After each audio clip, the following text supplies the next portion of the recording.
Perfecto. Ahí se está grabando ya. Hay Sí, algunos asistentes que están solicitando entrar. Algunos ya están aquí. Y bueno, perfecto. Pues para no hacer esperar a la otra gente que ya está entrando, pues le damos inicio. Muchas gracias a todos por estar aquí. Este es un webinar patrocinado por nuestros amigos de ABC Financial Group. Vamos a mencionarlos un poquito y qué es lo que hacen más adelante. Y les vamos a poner un video promocional.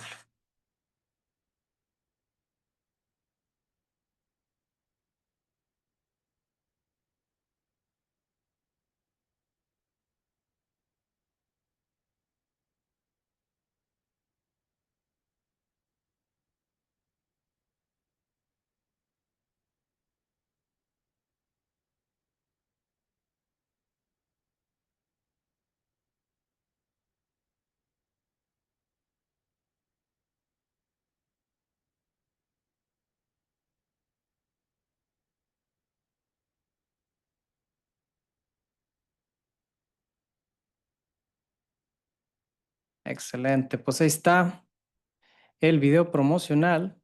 Y ahora les voy a compartir pantalla con nuestra presentación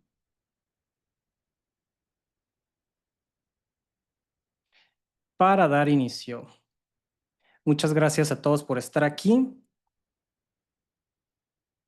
Gracias a todos los que están accediendo a través de la liga de Zoom que dejamos en redes sociales. Muchas gracias por estar aquí.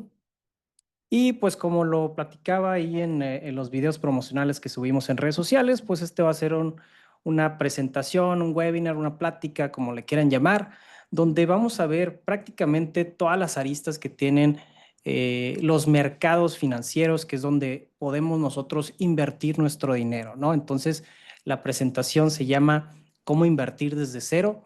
Les recomiendo mucho que si tienen la oportunidad de hacer anotaciones, las hagan.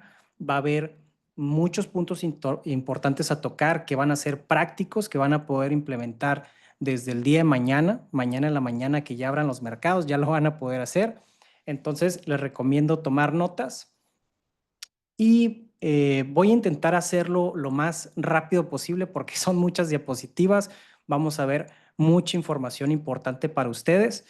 Y lo voy a intentar resumir lo más posible porque si hay mucha información que creo que se puede transmitir y no quiero extenderme tanto, también sé que su tiempo es muy valioso. Entonces, pues vamos a dar inicio a este webinar. Entonces, ¿qué vamos a ver el día de hoy? Son temas de interés para todos los principiantes y los no principiantes también, como por ejemplo, antes de invertir, ¿qué es lo que se recomienda hacer? Bueno, luego vamos a pasar al ahorro, a la inversión y al riesgo. Vamos a ver estos conceptos que son y cómo se pueden aplicar dentro de las inversiones. Luego vamos a pasar a un tema un poquito ya más técnico y ahí empiezan los temas un poco más técnicos, como mercado de valores, mercado de deuda, índices bursátiles, mercado de capitales, que creo que es donde más les va a gustar toda la información que vamos a ver. Esto va a ser un poquito más adelante en la presentación. Y también vamos a tocar el tema de la bolsa de valores, plataformas que se pueden utilizar dentro de no solamente la plataforma para invertir, sino también medios de información que podemos estar utilizando y demás. Y por último, pero no menos importante, el portafolio de inversión. Vamos a ver qué es. Entonces, tema número 1, vamos a hablar de antes de invertir, qué es lo que se recomienda normalmente hacer para los principiantes. Antes de invertir, debemos de tener nuestras finanzas en orden. Si nosotros queremos dar ese paso, el paso hacia invertir nuestro dinero, que ese capital ahora sí empieza a trabajar para nosotros, que no solamente sea un ahorro, bueno, primero tenemos que organizar nuestras finanzas porque tenemos que tener todo en orden primero para poder dar ese salto. Digamos que la inversión sería un paso número 2 dentro del capítulo de nuestra vida de finanzas personales. Esto es muy importante. ¿Y qué es lo que se recomienda? Se recomienda tener un fondo de emergencias y se recomienda también pagar deudas. El fondo de emergencias normalmente se recomienda tener de 3 a 6 meses de tus gastos fijos, es decir, si tú gastas, por ejemplo, una cantidad fija, no sé, de $500, por ejemplo, al mes, bueno, esa cantidad de $500 tendrías que tenerla guardada por 3 o por 6. Lo mínimo sería por 3 y por 6 sería algo un poquito más conservador. Es decir, vas a tener más capital por si llegara a pasar cualquier cosa, que sabemos que la vida puede dar muchas vueltas. Tener este colchoncito nos va a hacer frente a esas emergencias que podamos tener en un futuro. Eso es lo que normalmente se recomienda hacer y es parte de tener tus finanzas en orden. Como lo dije, ¿no? Si gastas $500, pues hay que tener $1,500 ahorrados, por ejemplo, que sería por 3. Este sería el mínimo.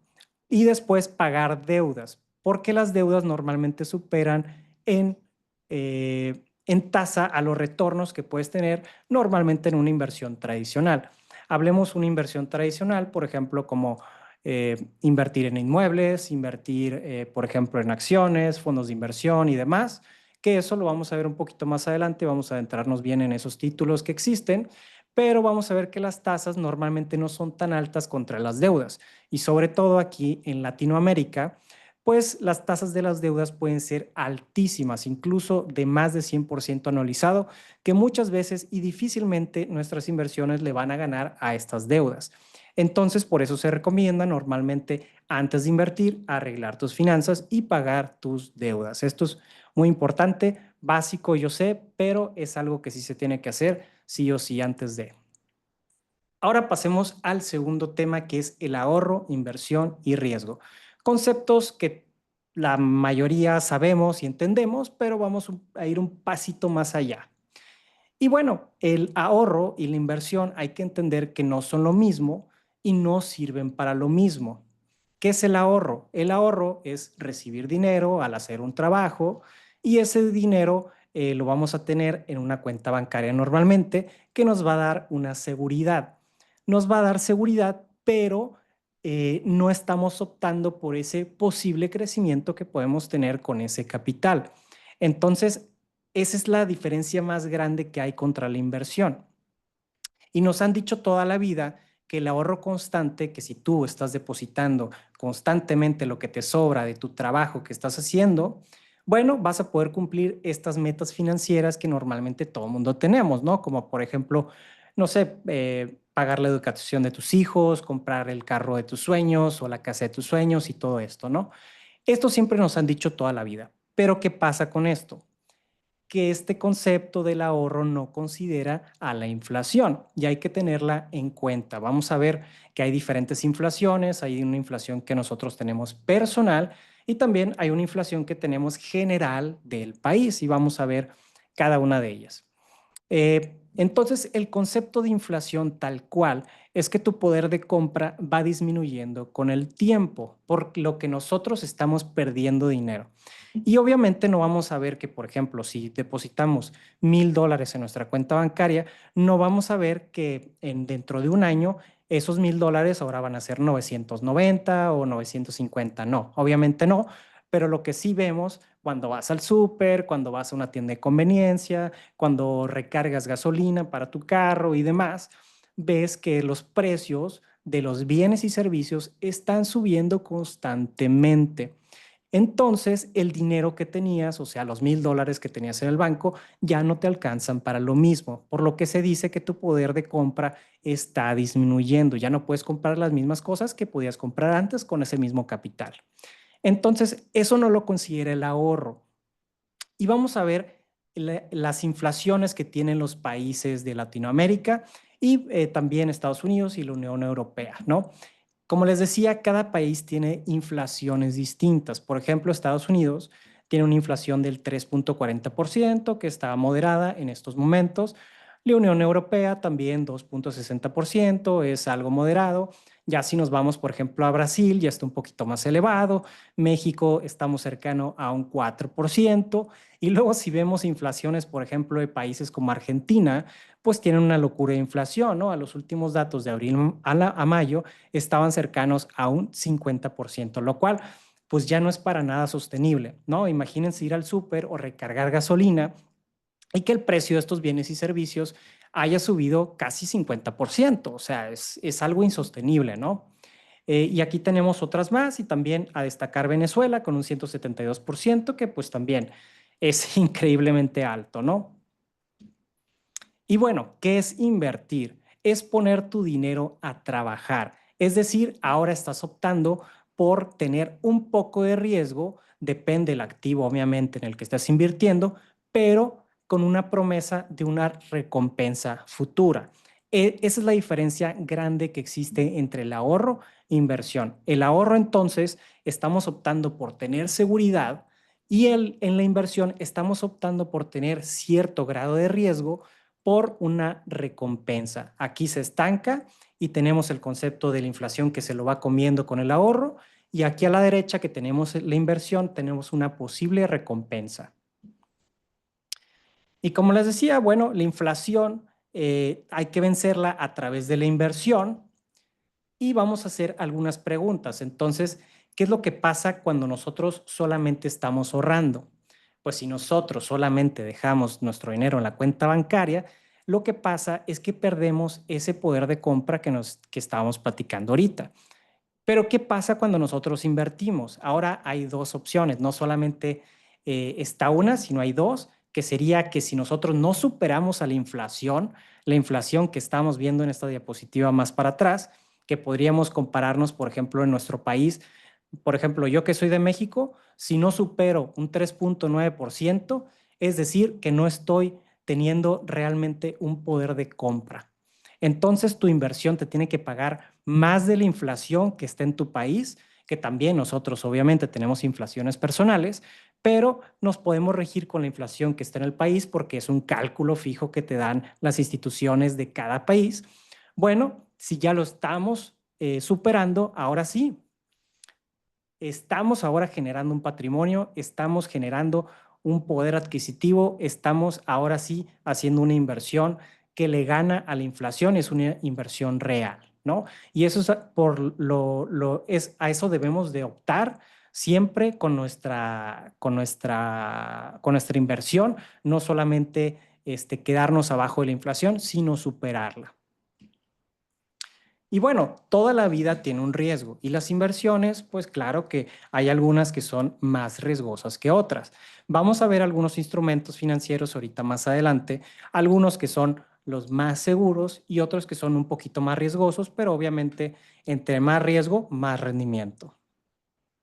Entonces, el concepto del riesgo, ¿cuál es tal cual? El concepto teórico del riesgo es que la posibilidad de que el rendimiento que tú estás esperando, es decir, no sé, si esperas un 10%, que no se dé ese 10%, es decir, que no se materialice o como la potencial pérdida ante un evento inesperado. Por ejemplo, el evento inesperado del COVID, ¿quién lo tenía en cuenta? Nadie, ¿no? No teníamos nadie en cuenta el evento del COVID y obviamente esto generó muchas pérdidas, por ejemplo, en activos financieros o en inversiones, ¿no? Entonces, ese es el riesgo que existe dentro de las inversiones, que no se dé el rendimiento que nosotros creemos que se puede dar y también una potencial pérdida ante algo que no tenías esperado, ¿no? Hay muchas aristas que le pueden pegar a tus activos, no solamente a los activos financieros, sino también a los activos que puedas tener físicos. Y el ideal siempre es minimizar el riesgo, intentar minimizar lo más posible el riesgo y obtener una ganancia cada vez más alta. Este es el ideal, ¿no?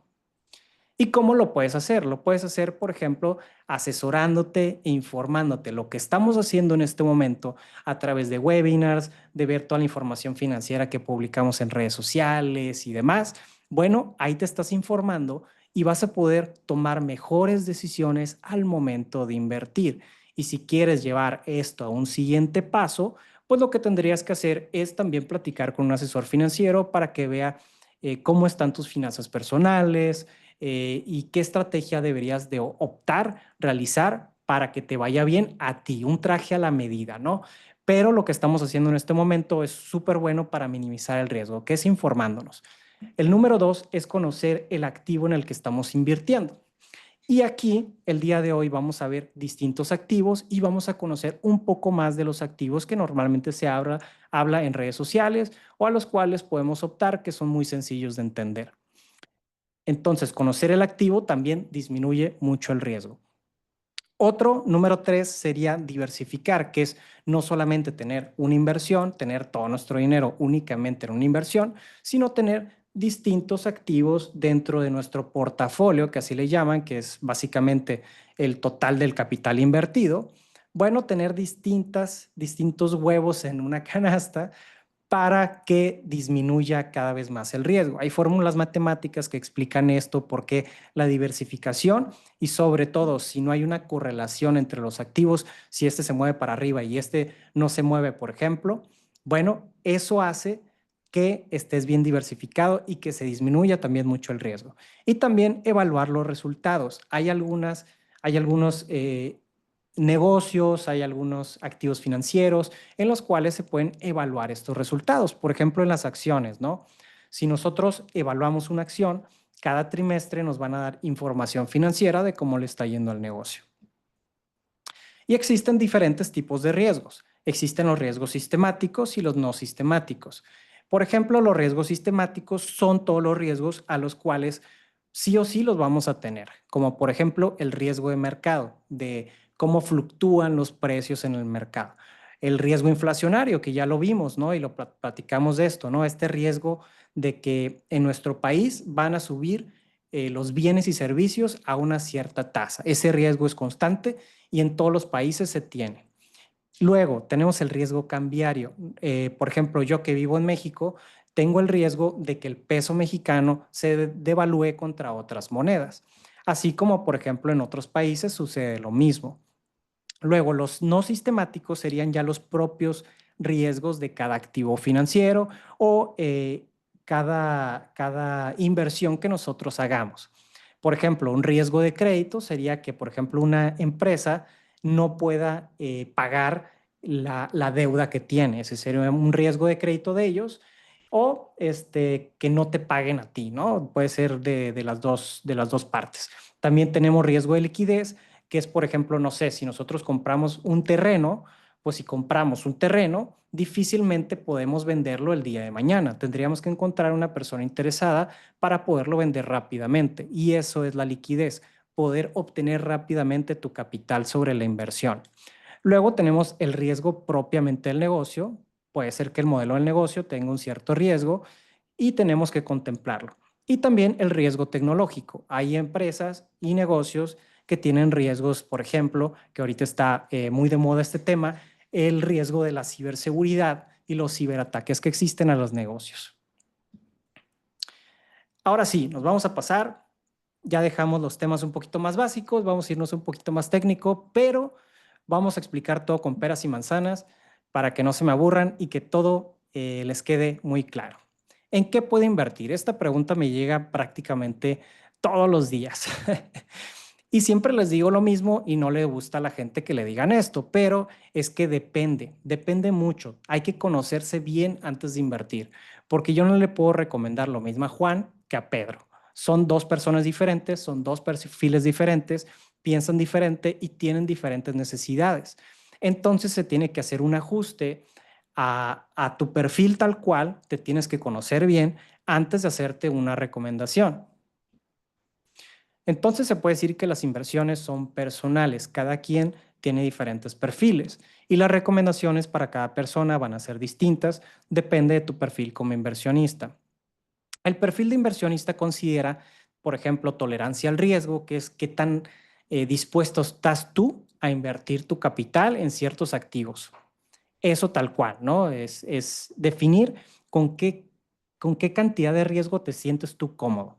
También, por ejemplo, puedes tener diferentes plazos de inversión. Puede ser que una persona quiera invertir a 5 años, otra a 10 años, otra a 30 años.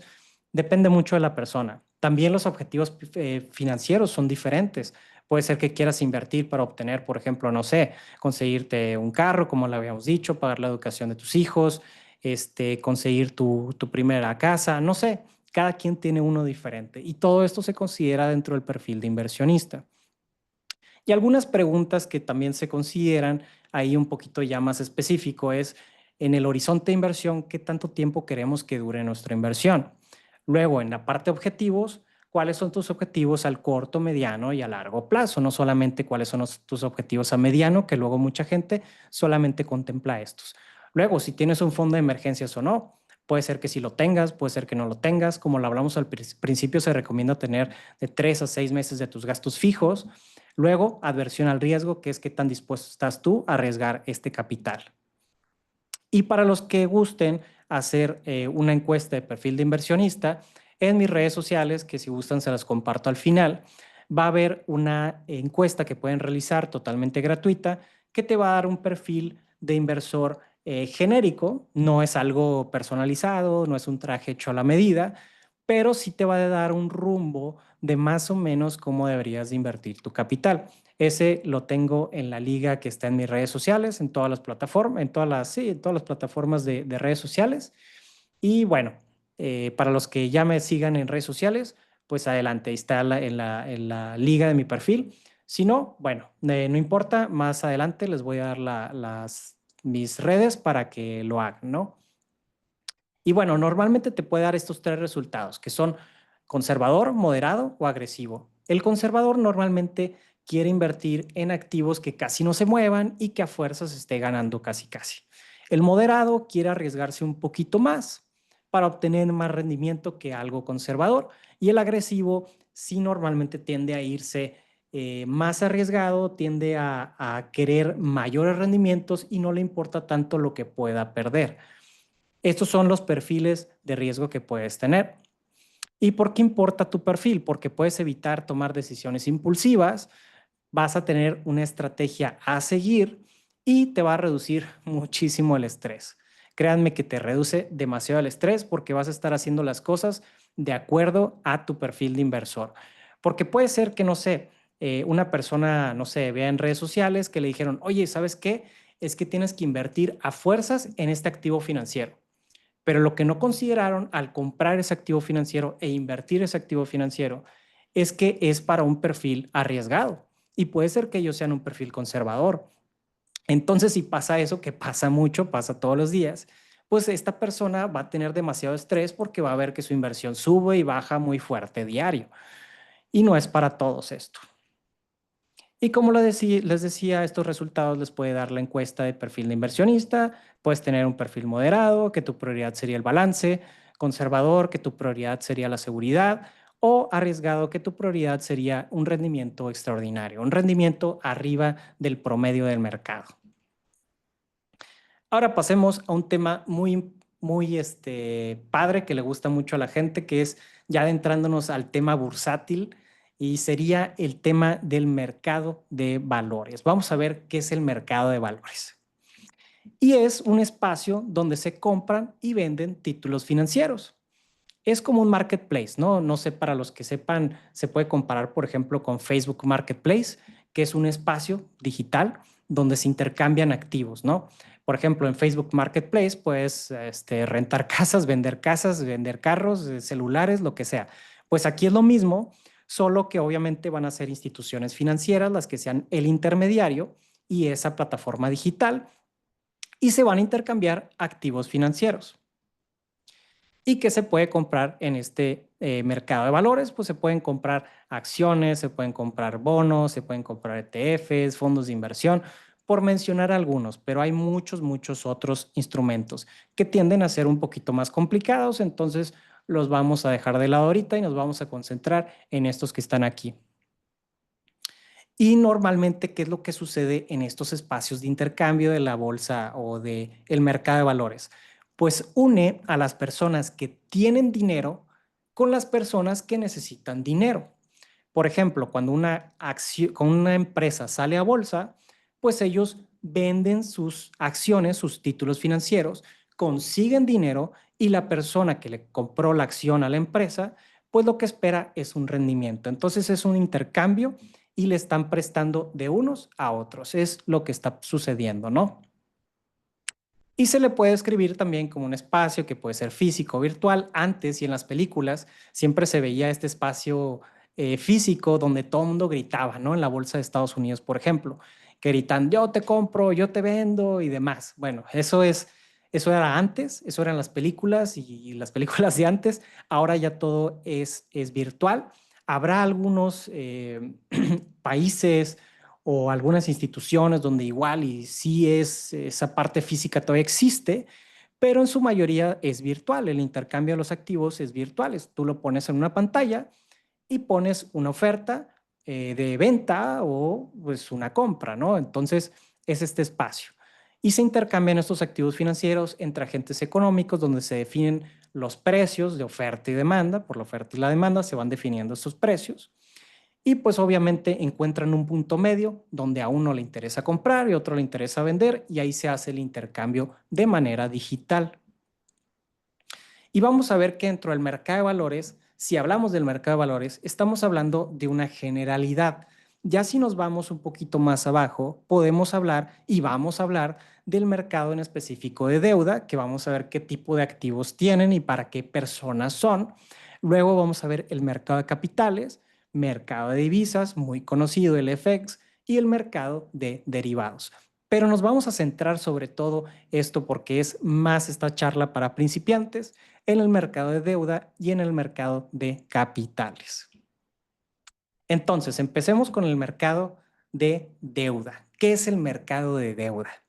Pues son títulos que emite el gobierno, empresas, bancos, como por ejemplo aquí en México tenemos los famosos CETES, que serían el instrumento con menos riesgo de todo el país. Y literal el gobierno lo que está haciendo es emitir un título financiero para que tú le prestes dinero. Y lo mismo sucede en diferentes países. Allá en otros países tienen distintos nombres para estos títulos financieros, pero son la misma, ¿no? Los gobiernos emiten estos títulos, empresas emiten estos títulos, bancos emiten estos títulos, que los más famosos de los bancos son los pagarés. Seguramente si vas a un banco te lo han ofrecido en algún momento. Y a estos títulos financieros que tú puedes comprar, que normalmente te dicen y ya sabes más o menos qué tasa te va a pagar, se le conoce como renta fija. Y por eso se le conoce como renta fija, porque son títulos que ya sabes más o menos cuánto te van a pagar. Hay algunos que sí, sabes literal, oye, te vamos a pagar 10% en esta fecha. Y hay otros que no, pero en general así es y por eso se le conoce en este mercado como renta fija. Compras un título y te pagan una cierta tasa de rendimiento que tiende a no ser tan alta.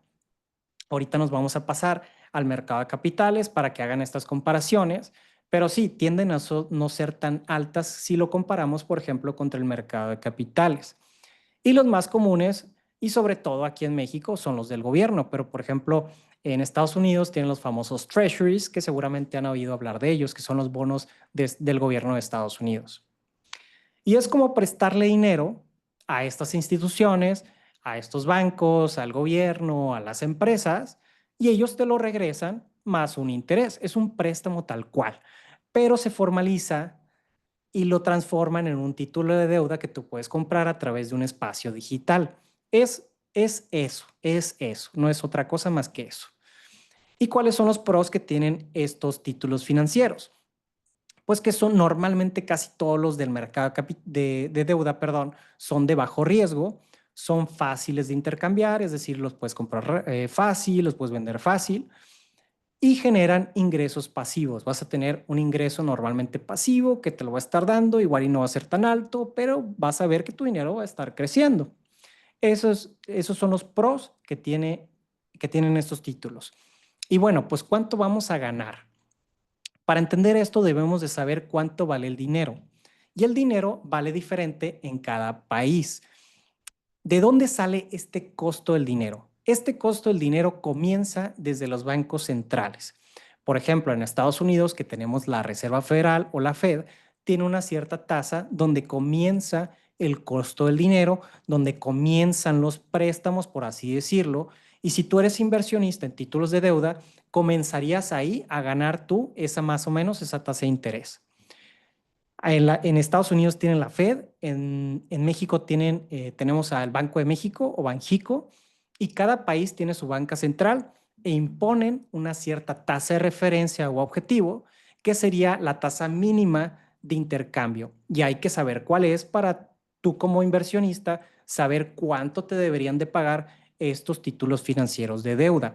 O también para tú si tú quieres conseguir un préstamo, pues hay que saberla para más o menos saber en qué rango de tasa está bien nosotros para que nos presten dinero a una cierta tasa y que no estemos pagando de más, ¿no? Entonces, vamos a ver las diferentes tasas de interés de referencia que existen en algunos países importantes de Latinoamérica y también hablar de Estados Unidos y en la Unión Europea, que pues obviamente son unos referentes, ¿no? Entonces, en Estados Unidos, y de hecho creo que hoy hubo una conferencia de política monetaria, que así le llaman, donde se decide subir, bajar o mantener estas tasas de referencia, y creo que la dejaron igual, pero lo podríamos revisar más adelante para ver si efectivamente así fue. Pero bueno, está aproximadamente en un 4,50%, la Unión Europea en un 2%, muy baja, si se dan cuenta, un 2% prácticamente no es nada. Brasil, un poco ya más elevada, un 14,75%, México, 8,50%, Argentina, altísimo, 29%, Venezuela, si se fijan un poquito más abajo, un 58%. Entonces, ¿qué pasa? Por ejemplo, si tomamos el ejemplo de aquí de México, si yo quiero invertir mi capital en títulos de deuda, me tienen que pagar mínimo un 8,50 porque ahí está la tasa de referencia del Banco de México. Y lo mismo pasa para cada país. Pero ¿qué pasa a la inversa? Si yo quiero obtener un crédito, pues entonces lo que mínimo me deberían de estar pidiendo es este 8,50. Entonces, si te ofrecen un crédito menor de esta tasa, pues te conviene. Si te ofrecen mayor, pues obviamente sería lo normal, ¿no? Porque tienden a estar arriba de estas tasas de referencia. ¿Y dónde podemos comprar este tipo de instrumentos financieros? Se pueden comprar a través de plataformas de inversión como EBC, o también hay algunas en específico, programas del gobierno, donde también se pueden comprar. Por ejemplo, aquí en México tenemos cetesdirecto.com, que ahí se pueden comprar títulos financieros, ¿no? Ahora pasémonos a los índices bursátiles. ¿Qué son los índices bursátiles? ¿Para qué nos sirven estos índices bursátiles? Pues representan el rendimiento de un grupo de acciones de empresas. Muestran si el valor promedio de estas acciones está subiendo o bajando. Y es muy bueno tener en cuenta cómo están más o menos los índices de los países más importantes o de nuestro país para poder hacer comparaciones. Nos sirve mucho para comparar. ¿Para qué se usan? Es útil para entender cómo le está yendo un mercado en general. Pues los puedes comprar a través de instrumentos que ahorita vamos a ver más adelante y tomar decisiones basadas en este comportamiento. Por ejemplo, aquí en México tenemos el famoso IPC, que toma en referencia cómo están las 35 acciones más grandes de todo el país, y ese comportamiento en promedio, si suben todas las empresas en promedio 2%, este índice tal cual sube 2%, o si baja también baja ese mismo promedio, ¿no? Entonces, entendiendo esto, puedes ver cómo le está yendo al mercado de México, por ejemplo. Pero no solamente está México, sino también Estados Unidos. Y el referente más, creo que más importante de todo el mundo es Estados Unidos, con sus índices del S&P 500, el índice del Nasdaq, el índice del Dow Jones Industrial. Y el índice del S&P 500 es el que yo tomo como más importante, donde analiza cómo se comportan las 500 empresas más grandes de todo Estados Unidos, que son seguramente las que utilizas casi que a diario, ¿no? Google, Amazon, todas las grandes están dentro de este índice. Y cómo se va comportando, este índice va subiendo o bajando en promedio como se muevan estas 500 empresas. Y nosotros podemos invertir en estos índices a través de un instrumento financiero que vamos a ver más adelante. Y lo vamos a ver aquí en este tema, que es el mercado de capitales. Yo creo que es el capítulo que más les va a gustar, el del mercado de capitales, porque tiene lo que a todo mundo nos interesa, ¿no? Los activos de capitales, que son los más padres, que son instrumentos financieros emitidos por empresas. El propósito de este mercado es financiar a empresas y proyectos a largo plazo. Como lo mencionaba en el ejemplo del principio, cuando una empresa se quiere financiar, lo hace muchas veces a través de emitir acciones. Vende parte de su empresa a un cierto precio de mercado ellos reciben ese capital y ese capital que reciben normalmente, y lo que un inversor busca que haga la empresa con ese capital, es que lo ponga a producir en activos a largo plazo. Pueden comprar, no sé, plantas para producir, no sé, por ejemplo, Ford compra una planta y ese dinero que obtuvo lo pone a invertir para largo plazo para que la empresa crezca aún más y que se valoricen esas acciones de la empresa aún más. Eso es lo que se busca, ¿no? Entonces vamos a hablar de diferentes instrumentos, como por ejemplo lo son las acciones, ETFs, fondos de inversión, fibras. Y comúnmente son conocidos como renta variable. ¿Y por qué renta variable todo lo que son estos instrumentos del mercado de capitales? Porque ya no es algo fijo que normalmente sabemos con el mercado de deuda. Aquí la renta es variable, el rendimiento es variable. No sabemos exactamente cuánto nos van a pagar estos instrumentos financieros, pero lo que sí podemos saber o lo que sí vemos es cómo están los históricos. Entonces tenemos como un promedio y sabemos más o menos cuánto nos podría pagar, aunque obviamente puede ser más o menos. Y con estos instrumentos puedes tener una estrategia activa o una estrategia pasiva. Ahorita vamos a ver más adelante qué es eso. Y el riesgo va a depender del instrumento que tú compres. Hay algunos activos de capitales que tienen muy bajo riesgo y hay otros que tienen riesgo altísimo. Entonces hay que entender esto. ¿Y cuáles son los pros de estos instrumentos del mercado de capitales? Bueno, que la información es pública. Normalmente nosotros podemos acceder a esta información financiera en los portales de las mismas empresas. Son fáciles de vender, tienen una mayor rentabilidad en promedio si lo comparamos contra los del mercado de deuda y se pueden hacer análisis que seguramente han visto por ahí que hay analistas financieros que se encargan de analizar a las acciones. Y bueno, aquí tengo un ejemplo de cómo le ha ido en un pantallazo, cómo le ha ido al índice de México y cómo le ha ido al índice de Estados Unidos. Me gusta hacer esta comparación porque te da una idea de cómo el rendimiento que tienen algunos países en Latinoamérica, por ejemplo México, pues no es tan atractivo si lo comparamos con un mercado, por ejemplo, más avanzado, una economía más avanzada como lo es Estados Unidos, donde cuando se tomó el pantallazo aquí tenía el NAFTRAC, es decir, un instrumento, un ETF que te replica cómo le ha ido a la bolsa mexicana, solamente un 14% en lo que iba de 10 años. Es decir, muy poco rendimiento, bajísimo el rendimiento. Y si lo comparamos, por ejemplo, con un ETF que te replica el SP 500 o el mercado americano, pues un 250% de rendimiento. Ahí ya hace mucha la diferencia, ¿no? Ver cómo un mercado como México casi no te ha pagado en los últimos 10 años y un mercado más avanzado como lo es Estados Unidos y estas empresas importantes que existen dentro de este mercado te han pagado mucho más, ¿no? Ahora veamos un poquito más cómo están divididos los instrumentos más importantes de este mercado de capitales. Las acciones, ¿qué son las acciones? Es un valor representativo de una empresa. Al nosotros comprarlo, cuando nosotros compramos una acción, somos ya socios inversionistas de esa empresa. Luego tenemos los ETFs. Los ETFs son como un fondo de inversión que sigue exactamente a los índices. Vimos un poquito más atrás lo que eran los índices, por ejemplo, el índice del SP 500. Hay ETFs que te siguen tal cual a este índice. Entonces nosotros podemos invertir en índices si lo hacemos a través de estos instrumentos llamados ETFs. Luego tenemos los fondos de inversión, que los fondos de inversión son parecidos a los ETFs, por decirlo así, porque tiene muchas acciones dentro de su cartera y haces una compra para tener este fondo, pero aquí la diferencia es que es activamente manejado. Es decir, que hay personas detrás, inversores de instituciones grandes, que crean estos fondos, intentan ganarle a los índices. Pero muchas veces, ¿qué pasa? Terminan no superando al índice y terminan estando mejor los ETFs que sí siguen a un índice accionario.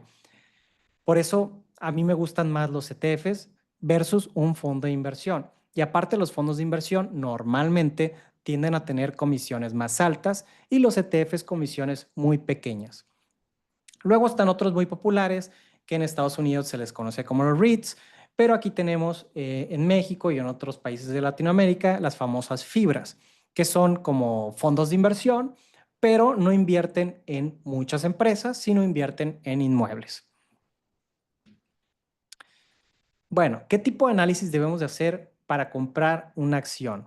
Existe el análisis técnico y el análisis fundamental. El análisis fundamental se basa en ver los números del negocio para ver si realmente es bueno o no. Y el análisis técnico se basa en los patrones de comportamiento en las gráficas del pasado para determinar un precio futuro.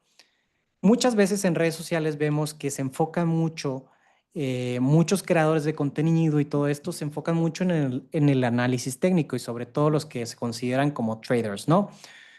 Pero este análisis técnico tiene que tener una cierta validación si, por ejemplo, queremos invertir en títulos como acciones, por ejemplo, que se pueden hacer análisis del propio negocio y ya determinas con un análisis técnico en qué momento sería eficiente comprar.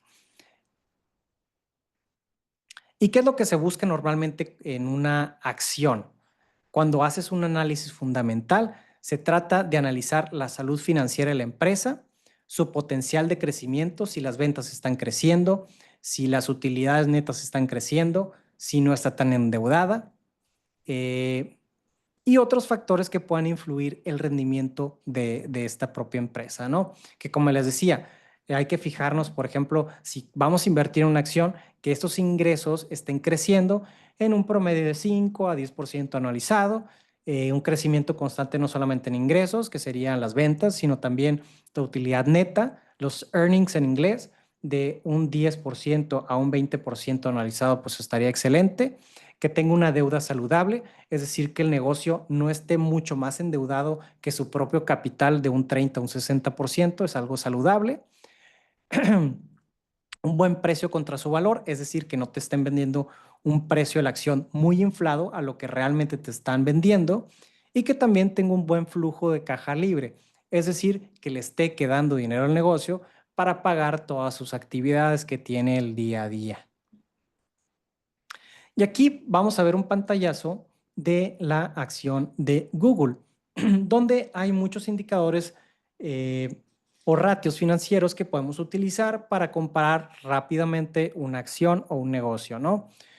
Existen dos importantes, hay muchos, pero aquí nos vamos a enfocar en dos porque esto es más para principiantes y es para que lo puedan utilizar rápidamente y se vayan con algo que puedan estar aplicando. Entonces, tenemos, por ejemplo, el indicador o el ratio financiero, el P/E ratio, que nos muestra cuánto estás dispuesto a pagar por cada dólar de ganancias de la empresa.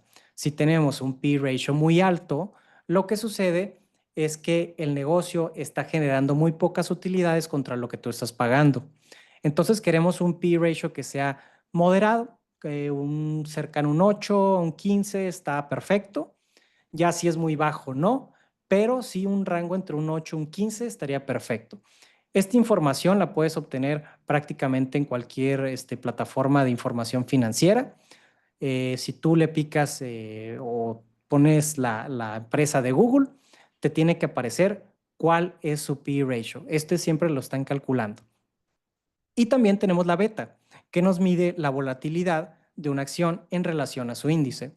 Si, por ejemplo, Google, que no sé si está, seguramente está en los dos, ¿no? El SP 500 o el Nasdaq, eh, mide si el Nasdaq se sube 1%, qué tanto se sube Google. Entonces, si está a una beta cercana a 1, significa que suben igual. Si, por ejemplo, fuera de 2, significa que si el Nasdaq sube 1%, Google subiría 2% y así, ¿no? También a la inversa sería de esa manera. Entonces son dos indicadores que podemos ver muy rápido en una acción para determinar qué es lo que está pasando. El P/E ratio nos mostraría si es, digámoslo así, una buena compra y la beta nos indicaría qué tan riesgosa es esta acción. Entonces, hagamos una comparación entre P/E ratios de dos acciones muy populares, como por ejemplo Meta y Tesla. Este pantallazo ya está un poquito desactualizado si lo buscan, pero sigue sirviendo el mismo ejemplo. Si Meta en este momento tiene un P/E ratio de 30 y Tesla tiene un P/E ratio de 153, ¿cuál crees tú que sería mejor comprar? Vas únicamente usando este indicador o ratio financiero. Como lo mencionamos, nosotros queremos un P/E ratio más bajo porque sería una compra más justa. Entonces, teniendo esa información en cuenta, obviamente sabemos que Meta es una mejor compra si lo comparamos únicamente en P/E ratio contra Tesla, que tiene un P/E de 153. Ahora, para las betas, vamos a hacer una comparación entre Meta y Tesla. Meta tiene una beta de 1.1 cuando sacamos el pantallazo y Tesla de 2.34. Recuerden que la beta indica qué tan riesgosa puede ser o qué tan volátil puede ser la acción.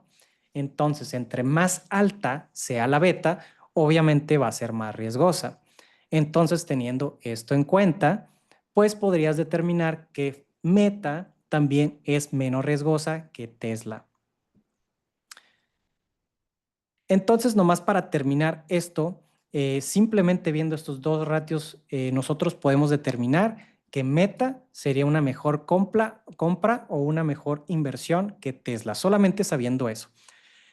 Aunque como les decía, hay muchos indicadores, hay que ver cómo le está yendo al negocio tal cual para hacer una evaluación un poquito más exhaustiva y conocer bien el activo que nosotros en el cual vamos a invertir.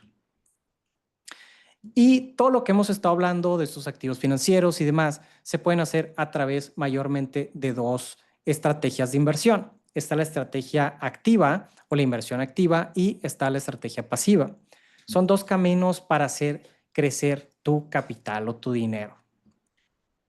La inversión activa es el decidir estar tú queriéndole ganar al mercado financiero a través de compra y venta de activos financieros en el corto plazo. Tomas decisiones constantes y buscas estarle ganando al índice. Y la inversión pasiva sería seguir al mercado. Cada inversionista va a tener su estrategia que va a querer seguir. Sigues al mercado, hay menos movimientos y también menos costos. A mí, yo en lo personal, al principio era de una estrategia activa y ya en estos momentos de mi vida, que puedes cambiar obviamente de estrategia, ahora ya tengo una inversión más pasiva, es decir, dejo que los instrumentos solitos crezcan con el tiempo. Aunque obviamente puedes generar mucho dinero de ambas formas. Son solamente diferentes estrategias que existen. Entonces, una estrategia activa va a tener va a demandar más tiempo y análisis. Y una pasiva va a ser más de paciencia y de constancia. Una no es mejor que otra, son solamente diferentes para diferentes perfiles y qué es lo que tú decidas hacer con tu dinero. Y vamos a ver un análisis o un estudio que se le llama SPIVA, donde vemos que el 93% de los fondos de inversión más grandes que tienen muchísimo dinero y demás, que quisieron ganarle al mercado, el 93% de esos fondos no le ganó al índice de referencia, es decir, al SP500. Solamente un 6.6% de los fondos tuvo un desempeño superior a su índice del SP500. Entonces, este dato hay que tenerlo en cuenta. Es para que seamos realistas qué queremos nosotros hacer con nuestro capital. Porque el 93% de las personas que intentaron ganarle al mercado, que optaron por una inversión activa, no tuvieron un rendimiento superior a los que optaron por una estrategia pasiva. En México tenemos otros datos, es un poquito más optimista para el mercado mexicano, es decir, el 15% sí le ganó al índice y el 85% no le ganó. Ahora pasémonos a hablar de los ETFs un poquito más a fondo. ¿Qué es un ETF? Ya habíamos hablado de él, que es un instrumento financiero que replica un índice. ¿Y cuáles son los pros que tienen? A mí me gustan mucho y son de mis instrumentos favoritos de inversión. Tienen costos muy bajos, La facilidad de intercambio es muy fácil, es decir, son muy líquidos, los puedes vender y comprar muy fácilmente. Tienes una buena diversificación porque normalmente tienes muchas acciones o muchos títulos financieros con solo una compra y tienes exposición a otras monedas, por ejemplo, al dólar aquí en México. Por ejemplo, yo cuando compro un instrumento como un ETF que sigue al SP500, pues me estoy dolarizando yo indirectamente al comprarlo. Entonces tienes esa exposición también, no solamente a los títulos financieros de otro país, sino también a otras monedas. Y bueno, aquí tenemos un ejemplo de uno de los más conocidos, que es el IBB, que lo emite una empresa gigantesca de fondos y creadora de fondos que se llama BlackRock. Y viene que te cobran una comisión del 0.03%. Como les decía, los ETFs te cobran muy poquito de comisión. Tiene 600 billones de dólares invertidos, lo cual es una cantidad absurda de dinero para que vean que hay muchísimo dinero invertido en este tipo de instrumentos. Y pues bueno, ¿no? También lo podemos encontrar en plataformas de información financiera. Si tú te metes, por ejemplo, a esta que es investing.com y le pones IBB, te va a dar toda la información financiera y cómo le ha ido en el tiempo. Recuerden que este sigue al SP500, es decir, está siguiendo al índice. Y pues vean cómo le ha ido en el tiempo. Aquí tenemos un pantallazo de cómo le ha ido desde el 2021 al 2025. El 2021 estaba muy cercano a los $150 aproximadamente. 2025, pues tu inversión habría crecido por varias veces, ¿no? Y aparte estás expuesto a la moneda de intercambio, que en este ETF sería el dólar, y aparte reparten dividendos. No es tanto, pero sí te reparten algo de dividendos. Por ejemplo, en el SP500 tienden a pagarte como unos 50 a 2%. Eso es como lo normal. Ahora hablemos de los fondos de inversión, que decíamos que eran muy parecidos a los ETFs, pero a mí no me agradan tanto porque te cobran un poco más de comisiones, como lo veíamos en el del IBB, te cobran 0.03, o sea, prácticamente nada, se te paga con los dividendos. Los fondos de inversión sí tienden a cobrarte un poco más, 1%, 2%, depende del fondo que sea, y son manejados activamente por personas. Hay personas que están haciendo compras y ventas activamente para quererle ganar al índice de referencia. Y los pros es que también son instrumentos que están diversificados, tienen muchos activos, tienen una gestión activa por profesionales de inversión. No es cualquier gente la que los está manejando, son profesionales obviamente, y se pueden intercambiar relativamente rápido. Hay algunos fondos que puedes obtener el dinero al día siguiente y hay otros que me ha pasado también que puedes obtener el dinero dentro de un mes o 2 meses cuando puedas vender el fondo de inversión. Esto depende totalmente del fondo que tú compres, ¿no? Y bueno, para darles un dato interesante, en México el 13% de la población invierte y si lo comparamos contra Estados Unidos, en Estados Unidos el 58% de la población invierte en instrumentos financieros. Para que vean, hay un contraste muy grande de México contra Estados Unidos y cada país tiene diferentes porcentajes, pero México ya hemos estado levantando este porcentaje, estamos demasiado bajo, pero poco a poco las personas están aperturando más cuentas de inversión. Y existen actualmente 13.2 millones de cuentas de inversión y las cuales el 95% están acaparados por la plataforma de GBM Plus, aunque obviamente ya hay plataformas que están viniendo internacionales, que se están popularizando como ABC Financial Group, donde están captando cada vez más mercado y no solamente aquí en México, sino en todo LATAM. Ahora pasemos a hablar de las bolsas de valores, que es un poco lo mismo del mercado de valores o el mercado de capitales, pero vamos a ver que aquí la bolsa de valores es una empresa tal cual. Entonces, son empresas privadas que ofrecen un servicio de tecnología. Hay empresas para que se puedan financiar.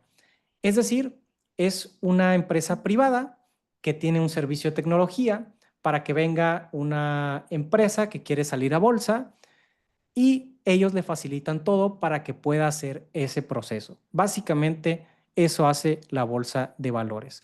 y cada bolsa tiene diferentes servicios. En México tenemos la Bolsa de Valores, la Bolsa Mexicana de Valores, perdón, y también tenemos la Bolsa de Viva. En Estados Unidos tienen varias bolsas de valores, tienen más bolsas de valores que México. Aquí tenemos dos únicamente y cada país tiene sus bolsas de valores. ¿Y cuáles son los beneficios para las empresas? Bueno, que normalmente intentan que el valor de la empresa suba a través del financiamiento y que obtengan esos recursos que habíamos hablado para ponerlos a trabajar. Te otorgan un cierto reconocimiento financiero y vas a estar sujeto a estándares de calidad. Mejora la imagen porque si sales a bolsa, obviamente es algo pues muy bien visto por muchos inversores. Fortalecen tu estructura financiera y flexibilizan las finanzas de los empresarios y las fuentes de capitalización que pueden obtener, ¿no? Entonces, ¿cuáles son de los servicios más comunes? Pues son de intermediación, es decir, de intermediación entre la compra y venta de sus acciones, de cotización y negociación, de información financiera para que todo el tiempo estén publicando y trimestralmente estén publicando su información financiera y también servicios de custodio de estas acciones. Como les decía, en México tenemos estas dos, Bolsa Mexicana y Viva. Y pasémonos ahora a las plataformas. ¿Qué plataformas son buenas para invertir? Bueno, hay muchas plataformas en las cuales nosotros podemos optar para invertir nuestro capital, pero como les decía, una muy buena opción es EBC Financial Group. Y vamos a ver que tiene no solamente un portal web muy seguro, sino también tiene una aplicación para poder hacer estas inversiones en los activos de los cuales hemos estado hablando. Y bueno, hay que entender que este es un broker global y que está regulado por autoridades muy competentes internacionales. Es decir, no se van a escapar con tu dinero como ha habido muchos fraudes en México y en otras partes de la TAM, donde se van con tu dinero. Bueno, no. Ese es un broker que está en bolsa, es regulado y es totalmente seguro. También tienes acceso a acciones, a divisas, a índices, derivados. Muchos instrumentos financieros los puedes conseguir a través de EBC. Es una plataforma que es rápida y fácil de usar. Tiene spreads y comisiones muy competitivas con el mercado. Como lo ven, pues tiene educación financiera, ya que imparten este tipo de webinars para educar a la gente en temas de finanzas e inversiones. Y pues también tienen análisis muy buenos de mercado que te llegan a tu correo o por otro medio. A mí me gusta mucho estarlos leyendo en la mañana. Y entonces también no solamente tiene eso, sino también tiene soporte en español, que esto es muy importante porque no todas las plataformas de inversión tienen soporte para latinoamericanos en español. Y bueno, si tú te quieres seguir informando, ¿cómo lo puedes hacer? Hay diferentes páginas. A mí me gusta mucho investing.com, aunque hay muchas otras, como por ejemplo está Finviz, hay muchas por ahí, ¿no? Pero a mí me gusta investing.com porque si quieres tu información financiera, pones tú la acción, el ETF, el fondo, la fibra, lo que tú quieras buscar y te va a aparecer toda la información financiera en un solo lugar. También, por ejemplo, si quieres ya optar por algo muy especializado para puros ETFs y quieres encontrar los mejores ETFs que existen por ahí, te puedes ir, por ejemplo, a la plataforma de ETF.com y te va a dar toda la información que necesitas saber sobre ETFs. Luego, si quieres ver toda la información sobre fondos de inversión, esta es una página buena en la cual tú puedes optar para revisar toda esta información, que es Morningstar. Y medios de información. Les recomiendo mucho, a mí me gusta Bloomberg Línea, que es para México tal cual, pero Bloomberg tiene muchas secciones para diferentes países donde te dan información financiera relevante, muy digerida para cualquier persona, ¿no? Pero también puedes optar por Yahoo Finance, aquí en México también está el Financiero, pero hay muchos otros portales muy conocidos, ¿no? Por ejemplo, New York Times y demás, ¿no? Que son ya más internacionales. Pero a mí me gusta mucho Bloomberg. Yo creo que es el que más utilizo de estos en cuanto a medios de información, ¿no? Que son noticias tal cual. Y por último, pero no menos importante, pasémonos a hablar del portafolio de inversión. ¿Qué es un portafolio de inversión? Como lo hablamos al principio de la presentación, Un portafolio de inversión básicamente son los activos que tienes, tu capital invertido y en qué está invertido tal cual. Eso lo puedes visualizar y lo puedes visualizar en diferentes medios, pero a mí me gusta mucho visualizarlo en un Excel, que es una herramienta que nos va a permitir organizar nuestras inversiones. ¿Y para qué nos sirve? Porque vamos a poder evaluar cómo nos está yendo. Vamos a ver nuestro rendimiento tal cual, cómo le ha ido en el tiempo. Podemos ver si estamos bien diversificados o no. Podemos rápidamente saberlo. Podemos monitorear el riesgo de los activos. Podemos tomar decisiones rápidas e informadas con este Excel o cualquier herramienta que se pueda utilizar de esto.